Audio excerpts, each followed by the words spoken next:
Hello,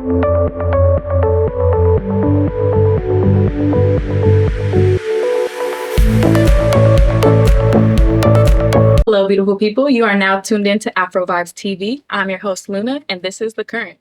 Today, we're going to be diving into what it truly means to build, balance, and become. My guest today is an entrepreneur, a mentor, and a holistic wellness advocate who's building her own lane while empowering others to do the same.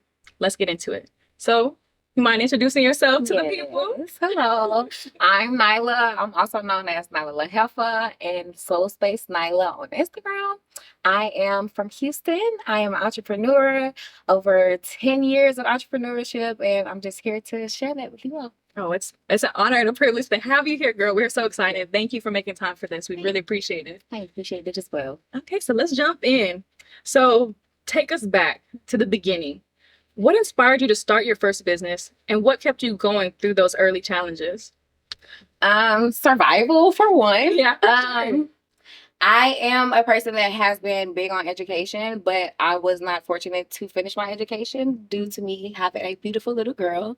So with me wanting to stay at home with my daughter, I had to come up with something that was going to allow me to do that, because me going in and clocking in somewhere wasn't going to allow me to do that, and me going off to school wasn't going to allow that either. Right. So my daughter actually did have eczema, which allowed me to develop one of my first entrepreneurships, which is with shea butter. It was originally called brown sugar scrubs, but it has turned into yes, Yeah. a very long time. So that was over 10 years ago. Over 10 years ago. So that was my first thing. It has flourished into Dream Bay, which is my new collection now that is currently growing. But being a mom is what really started my entrepreneurship, wanting to spend more time with them. And I love to travel. So Yeah. I like to make sure that I have the means to do what I want to do. So that, and I am a very earthly soul. So me being out in nature a lot has allowed me to create more businesses. So I have Dream Bay, and I also now have Soul Space, which is one of my newest babies. Dream Bay was created in 2020 during the pandemic. I did get it business stamped LLC and DBA in 2020. So Soul Space is more earthy. So those things connect me to nature with my girls, and that's what we like to do. We like to travel and be in nature. So I make sure they all connect somehow to healing, survival, and telling a story. So Absolutely. Yeah, that's one thing that I really love to watch. You do your vlogs and stuff, and she is constantly jet setting around the world with her babies. It's so much fun to watch. So definitely look for her on YouTube too. Yes, Nyla Heffa. Yes. So how did you find your purpose in entrepreneurship? Like, was it gradual, or was it like a aha moment? I know we kind of touched on that in the previous question, but was it just like, yeah, this is what I'm doing, or it's like, let me just see if this could possibly work for me and mine? It was definitely gradual. Okay. I didn't even realize I was an entrepreneur until I'm just getting like friends like, hey, how did you start this? And I'm just like, I just did it. I just went to courthouse, I got a DBA, and I just bought some stuff that I wanted to sell and slapped the logo on it. So people really think it's so hard to be an entrepreneur, which it really is, because it does require a lot of grit and go, like grind, literally. But it's gradual because you have life in between that's happening. So Absolutely, you need yeah. money, but you may want to start this business, but you may need to work for it a few months to get the money for your product. So it was gradual for sure. I did have an aha moment with Soul Space when I realized how the term woke people are becoming, or more trying to connect to our original purpose, which is connected with nature, in my opinion, and being more holistic, watching what we're putting in our body. So Soul Space kind of came through that, and that was like my aha. Soul Space was aha, but Dream Bay and all those other things were gradual. I didn't even realize it was something that was getting me paid until I looked at my bank account, and I'm like, I'm getting paid more off of products than working. Yeah. So it was definitely something that was gradual, but it was something that changed my life for sure. So. Definitely. So could you speak a little bit more to Soul Space? Soul Space started about because my parents actually have a hookah lounge called Hookahs and Ash off of Main here in Houston. So it requires you to smoke And I'm a person that, yes, you can have fun, you can smoke, have your hookah, cigars, even marijuana, but I feel like you still should detox your body. That is the main Absolutely. thing that I've always been aware of. Like, mullein tea is one of my go-tos. I have been a THC smoker in the past for a decade. Girl. So I had made sure that I incorporated mullein drops or mullein tea into my remedy because those are things that restore your lungs. Oh So yeah. soul space. It'll pull like the Mhm. mucus out of So your lungs. pulls out your mucus. So if you are any fan of Dr. Sebi, he will tell you that this disease is the cause of this ease. So it starts there with the mucus. So the mullein tea and doing a lot of cleanses, detoxes like that started because that's just what I did. And then my mom reached out to me because she never smoked anything in her life, like nothing. But they got the lounge, so she's become a hookah smoker. Okay. But she realizes that it has an effect on her with her not being a hookah smoker for over 40 plus years. I'm not gonna do my mom's age, but over 40 plus years, and her noticing that she's getting a lot of mucus from smoking. I told her like, hey, like, yeah, you have to do some detoxing with that. So I incorporated a detox tea, a smoker's detox tea in Soul Space.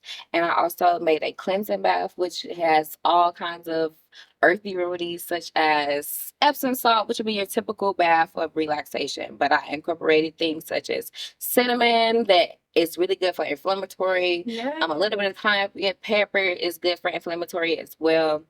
Making sure that your circulation is good. So pink Himalayan salt and having bay leaves as well in your baths and lotus leaves and hibiscus, those will really change your life. It will change your skin. It will change the way you feel.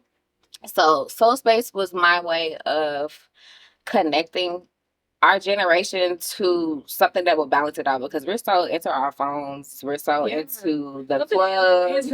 Real, you know what I mean? Yeah, To and really I connect wanted with to who make you sure are. it was something that was a brand that was grounded. It's so many things that I could have came up with. I could have came up with a streaming app or anything social media wise, but I wanted to make sure it was something that got you grounded and connected with nature. It's something that this is personal. So you will take this bath. It's personal. It's not something that you could technically share with the world, but it's something that you would take in your home and you will relax and you will feel anew once you're done with it. So I wanted to make sure that I was able to change the mood of people when I did present my products. That's Even my hair products, like the smell of them. beautiful. I wanted to change your mood. Like, I wanted you could be sad, but I want you to smell this, and it's like literally cleanses your energetic palette, your aura. So that's how Soul Space came about. I have been a very earthy soul all my life, so You had me I wanted to I wanted to incorporate that into the world so they could see that. So that is how the detox bath for Soul Space came about. And it's actually Soul Space Houston on Instagram. So you can find that there. And these are just a few of the products that she has on display. Definitely tap in so you can get yours today. So let's fast forward a little bit. What role has mentorship played in your journey, and what motivated you to create your own program? Provided Film is also one of my, it's for profit as of now, but I do plan to incorporate it to a nonprofit in the future. Right now, I do have it for profit because I am incorporating healing journeys as far as retreats. I would like to work with some people across Houston. Hopefully, if they are minority, I like to work with minorities of spas so we can have retreats for Provider Film. Yes. I actually can link you in with some people. I would love that. I would love that. So that is the goal of Provider Film, but it came about. Provider Film came from trauma. I've experienced quite a bit that I pride myself of not showing that I've been through. So my goal, I always tell people, I know people are out here to survive, but my goal is to make sure people don't have to survive what I've been through. I just want them to have someone they could look up to and be like, hey, they went through this, but they look what they created out of those ashes. Like they rose like a phoenix. Like I want them to literally see that, okay, that journey is done, but what do you see now? What do you see in front of you? So Provider Film is for women right now, but the community, but it is for women of color who have experienced trauma, whether it be through relationships, family, just personal life.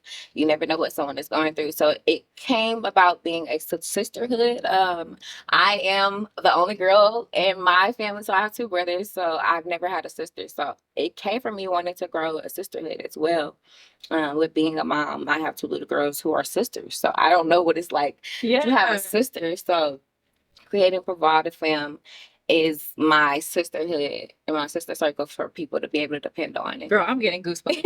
That is so beautiful. Like, what a great way to commit, like, to create a community for young ladies. You know, just ladies in general. Like, we really don't have a lot of that now, and it seems to me, especially with social media, it just feels like everybo's pitting us against each other instead of us coming together. Competition. Like, you remember when it was that movement BBLU? Yeah. Yep. It's like a Mean Girls. You can't. Yeah. I hate that. Everybody's Mean Girls now, I'm but like, no, we're that past that. stuff We're is past that. in the past of the Community. Yeah. I'm all about community. We've been through too much, especially in these last 5 years, to Girl. be dividing. Anyways, and I do say it's for colored women, but it's for minority. It's for women that just are in need. It's not just for minorities, but that is the cause. Right. Because I know that those are the areas that I know people of color don't have certain resources. So I wanted to make sure that I created it for women of color, but I'm also welcome to anyone of need. See, that's so beautiful. All inclusive, y'all. Yes. So how do you approach leading and teaching others while you're still learning yourself? Because I mean, every day, it's even though you are well versed in entrepreneurship, there's always something new to learn. So how do you balance that? By being honest. Yes. Being honest. Balancing now. I think transparency is the biggest thing. Like, you can't lead someone by hiding, and you can't lead someone by thinking you're above them. You have to literally pull them aside of you. So to be a leader, you have to literally just be honest with your journey. Like, because is anyone supposed to learn or grow if you aren't honest with what you're going through or how you got to where you are? And some people are so big on gatekeeping of how they got to where they are, and it's like, literally, we have Google. Like, just tell me. Anybody, like, please just tell me. So that, I guess, was my biggest thing. Like, I got so tired of people trying to gatekeep. How do you start a business, or how do you do this? How do you go about traveling? It's like, let's let each other, it's enough room, it's enough space for everybody to do what they want to do. So keeping it honest, keeping it as 100 authentic as possible has been my number one role in leadership. Like, you will never see me fake anything. If I am struggling, you will know. I will make it look my best, but you will know. If I need help, you will know. So being honest and making sure that people know that I'm not above them. I'm here to walk aside you. I'm here to grow with you.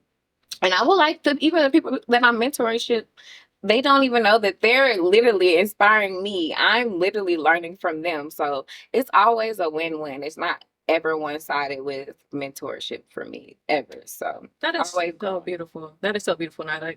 And I totally agree with you too. I feel like it's weird to gatekeep, especially now.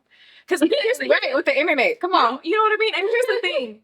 Nobody can do what you can do. So who cares if somebody is trying to start a business? It's probably not even in the same lane as you. So what's the point of people have hair care products? I don't care, but it doesn't smell like mine. Exactly. It doesn't smell like mine. It doesn't feel like mine. You don't get that same aura when you touch that bottle like you do with any other can too. No offense.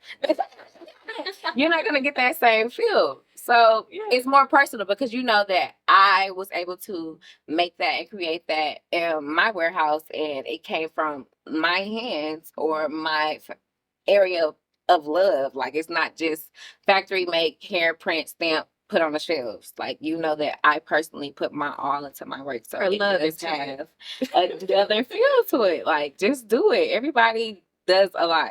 Okay, one last question before we come to commercial. For the women out there, especially mothers, who want to start their business but feel like they don't have the time or the resources, what's a piece of advice you could give them? Just start. Just do it. And I know it sounds so cliche, But I've wanted like a whole line. Like I've had about 20 products that I wanted, but I know my pockets would not allow me to do that. So I'm like, okay, what are the biggest things that I know? Like I am restarting Dream Bag, and I know that growth oil that I have has my daughter's hair all the way down to her back. So I know that is my number one product. So I want to start with that. Right. And then I know my hair mist, it smells amazing. And it detangles my hair, my daughter's hair amazing as well. So I'm like, okay, I want to start with my growth oil and my hair mist. And I'm going to leave it at that for now. Yeah. For now. And that's the thing, we have to think everything has its time. So my mom always used to say, you can't get the whole outfit this week. You gotta get pieces of it. I don't care. I want the whole outfit. Like I don't see the vision. But the older I get, the more I see that yes, you have to get pieces at a time, especially if you want to perfect them. So absolutely, yes, pieces at a time, and just do it. Go for it. All right, y'all. We're gonna take a quick break, but when we come back, we're gonna dive into how Nyla balances it all. Stay tuned and watch The Current.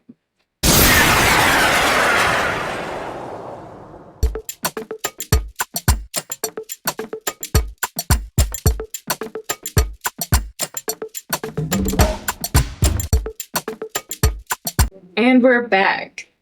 So let's jump into some more of the emotional side, the mental side of business.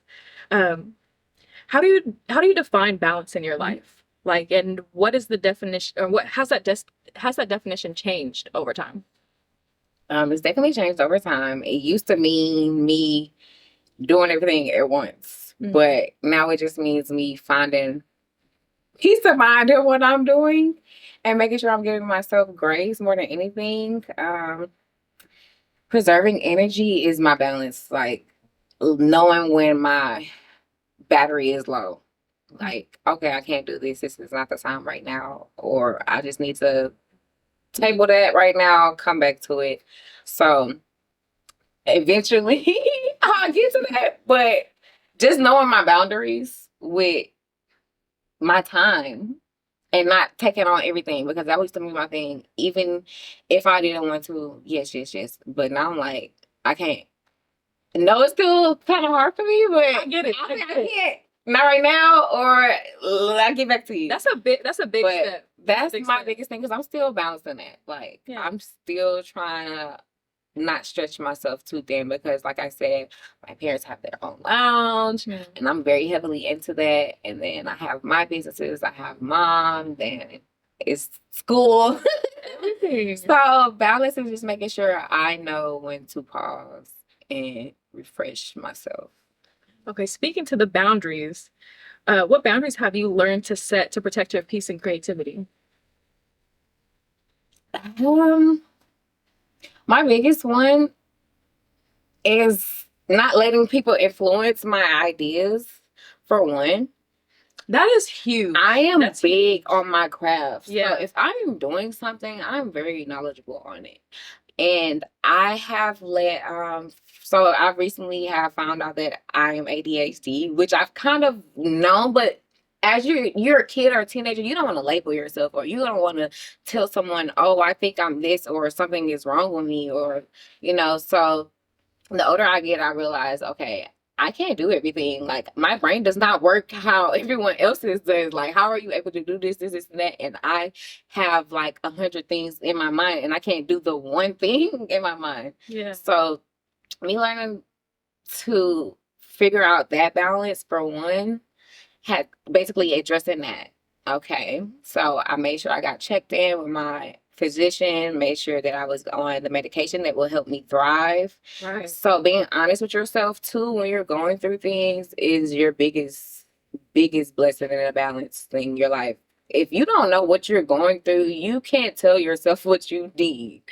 I had to literally check in with myself, like, because I've just realized myself not being who I thought I was. Mm-hmm. So I'm like, okay, let's reevaluate who Nyla is. Let's reconnect with who I am. So after getting on that medicine and medication, I'm like, okay, I'm able to slow down my process. Like, right. Hold on, things your mind is running clear. Yeah, you can focus a little bit. I was able to keep that to myself for a while, but then I eventually started sharing with everyone, okay, this is what I'm going through. So I had to kind of create that line. I can't do things that I used to do, and I'm not going to, because these are the things that I'm realizing that I'm going through now. So I'm letting you know that's what I was doing, but no, I can no longer do it because I was stretching myself thin before, and now that I have corrected what I assume to be wrong with me, I can no longer do it. So saying I can't, no, no, thank you. You're your biggest body taker, even as a my with your parents. For instance, I'm almost 30. I'm just getting to the point where like, okay, I'm an adult. Like, I don't have to do this. Like, yeah, exactly. my mom will call me, can you do that? I'm like, okay, yeah, like you feel obligated. Right. Because like they're your parents. Like, You what do you mean? No, you can't come to the. And I'm just like, one day I'm just like, Mom, I got a lot of stuff that I'm doing. I can't do that for you right now. Right. So letting them know, like, I have my own life too, or I'm okay with telling my parents no now, because that used to be, they used to scare me. Well, yeah, of course. You have that naturally, like that natural respect. Yes, you yes, want of course. But you have to realize you are your own person, Mm-hmm. and you're an adult. Yes. And the older I get, we're all just big kids and little kids and big bodies. Yes, I know. So creating those boundaries with everyone, doesn't matter with your parents, spouse, my kids. Mm-hmm. I have boundaries for my kids. You got to. You got literally to and be a good mother. And I hate that. Oh, I'm not your friend. I'm not your friend. I'm here to guide you, protect you, and shield you until you're old enough. Now, what's crazy is my mom is my best friend now. Yeah, like, but you gotta go through those stages. But yes, but she would say, I'm not your friend, but now we could be friends. We're good. You are an adult. Let me guide you. Then we're friends. So Exactly. I keep boundaries, everyone. Good for you. Good for you. So, speaking to those boundaries, how do you handle days where you feel overwhelmed or stretched too thin? I'm one of those people that I have been big on walking out and walking away. Like I have been, sadly, before I discovered that I was ADHD, it's been times where I just walked out of my job like, I'm not dealing with this. Like y'all got too much, it's too much pressure on me, and I feel like it shouldn't be. So I'm done with this. So I will walk away. That is my biggest thing. I will walk away.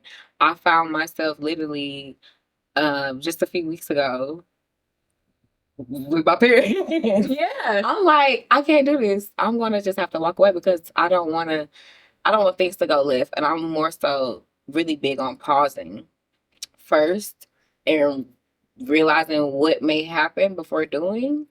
So I have to do that a lot.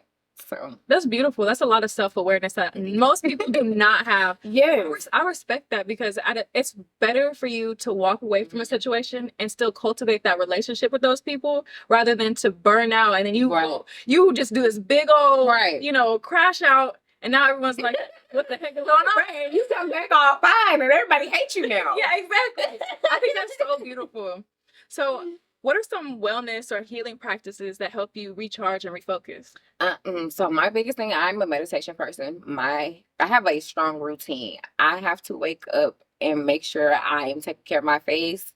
I am doing my whole routine. I'm putting 10 products on my face. I'm going and I'm boiling my water and I'm making my tea. I'm making my mushroom coffee. So most of the time I am doing my tea. So for the most part, it'll either be my melon tea in the morning or I'm doing a calming tea, which is one of my Dream Bay teas as well that has chamomile in it. So I'm taking my now available for purchase on Dream Bay. Yes. Also, it's Soul Space. There's Soul Space Houston on Instagram. It has a website as well in the link. But I make sure I take time for those. Like, if my day does not include or start there, I will take time to pause. Like, I need my tea or I need to be out in the sun. I'm a grounding person. I like to walk outside, literally in the grass. And I feel like when I do that, like all my worries I basically give to the universe or into the ground. Like I just release them. And I have a dog too. So I'll just walk outside with my feet. I'll just walk outside and just go touch the grass. But I'm just so happy to just be walking my dog, take my shoes off, grouse in the sun. So I'm making sure I'm getting outside. I'm getting touched by the sun. I'm touching some grass. I'm touching some soil. I'm touching something earthly to connect me and ground me. So that is definitely my holistic practices every day. I love that. And so your holistic wellness and spirituality play Mm-hmm. a role in your life every single day. Yeah, it's for the most part, it started when I was very young. My grandmother was very, very heavily into the church, and she passed when I was in ninth grade. So, I'm sorry to hear that. thank you. But she always had it instilled into me, like grind, pray, but God is the center of everything. So Absolutely. I feel like God is the center of everything. God created this earth. So everything around me is for my pleasure to use to my resources. So I'm a crystal collector, what we call rock collectors. So like I do all those things. Like I will go hiking. Me and my girls, we just actually went hiking in Dropping Springs in Austin. And we collect rocks. And we'll be in the creek and we're in the water, barefoot, everything. Like I make sure I take time to recharge. And I don't know if it's like I'm a Leo, so I don't know if it's 'cause I'm a land animal, whatever. But I have to be in nature. I can't. I am a homebody, but I have to be outside some way, connecting in nature, getting some sun. It doesn't matter to feel like me. Yeah, absolutely. Of course. Of course. Um, so speaking to motherhood, has motherhood changed your approach to work or mental health? And if so, how? My daughters actually pushed me to take it more seriously. My first daughter, I did have a little time where I was alone with her for a while. And my mother, she lived in another state. Her dad worked a lot. So I found myself alone with her a lot. And as a mom, they don't tell you so many things, the thoughts you will get and the things that you will feel and experience after having a baby. They'll tell you how to prepare for it or what will happen in labor, but they don't tell you that you will get certain crazy thoughts after you have children. So I realized myself having those thoughts, and my mother actually has been a counselor too. So she's a licensed counselor, and she always just tell me, if you ever feel yourself being super overwhelmed with your baby, let me know. I will come get her, whatever it is. So I took it really seriously when I did have my baby, because I realized that postpartum was a real thing, and I didn't realize that I was even going through it. And I was very happy, but I was sad too. So those things made me really take it seriously, because there's so many things going on in the world, and you never know the headspace somebody is in, or the little thing that can just push somebody over edge, even if they seem fine. So making sure that I was able to clearly be there for them made me check in on mental health, period, because I do have a family history. Like I have my aunts, they were bipolar, and I have a grandmother that had disorders as well. So I always made sure to make sure I'm checking in on my mental health, because those type of things skip generations, and we don't know. And sometimes they weren't even diagnosed. We just know they had something going on with them. My dad is number one. He's just like that. So I took it more seriously once I had them, because they are my biggest reason for keeping my peace, and I had to make sure that I'm checking in and I'm here for them. Absolutely. So what's one thing that you wish more people understood about the connection between healing and success? You don't have to be all the way healed to start. Or to be successful. Right. And I feel like the part of healing, it fuels your success. Like, right. What you go through, that pain, especially turning your pain into your story, and that story changing other people's lives, that is just the biggest blessing of all, because people don't realize the healing part is the journey, and that's really the goal. The healing part is the goal. People are so focused on what it'll be like on the other side of that healing journey, but don't realize that the healing journey, that's it. That's what you need. The journey is the destination. There's no destination after that, because during the journey, there's no in between. You need each part. You need each phase of your life for a reason. It connects for whatever reason, but it does. Healing definitely fuels your success. I don't think it hinders it at all. It's part of the journey. Absolutely. So we're getting close to the end of this segment. You're gonna have to come back on. We got so much more to discuss. I look forward. But what's next for you, personally, professionally? Oh, yeah. So I do plan on opening my wellness spa, so Soul Space Houston.